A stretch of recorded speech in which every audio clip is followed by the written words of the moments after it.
North Korea Trump yayingiridde mu kifo South Korea ne North Korea we bakkaanya mu 1953 waleme kubeerawo bikola bya kulwanagana kye bayita Korean Demilitarized Zone. Ekifo kino kiri ku nsalo ya North Korea ne South Korea.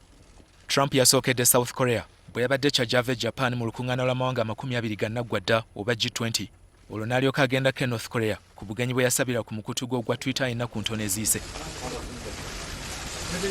Good to see you again. I've never expected to meet you at this place. Okusooka, Trump yabadde wakubuuza ku Kim amusikeko mu ngalo olwo atambula addeyo mu South Korea. Kyokka baayogedde okumala essaawa nnamba mu Freedom House.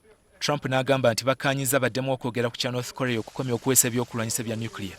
Okuteeseganya kwali kwakoma mu mwezi ogwokubiri omwaka guno. North Korea bwe yategeeza nti Amerika ebintu yali ebiteekamu okukajjala bwe yagaana okugguka obulungi ku nsonga y'okuggyawo nnatti ze yateeka ku North Korea. Kim naye yategeezezza nti ensisinkano eno yamusanyusizza era neeyongera essuubi eri amawanga gombi okuteeseganya.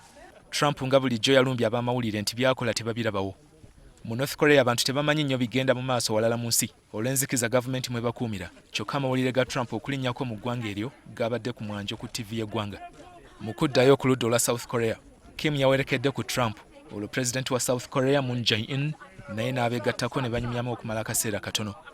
Kisuubirwa nti mu nnaku ntono eziddako okwogeraganya wakati wa North Korea n'Amerika kugenda kuddamu.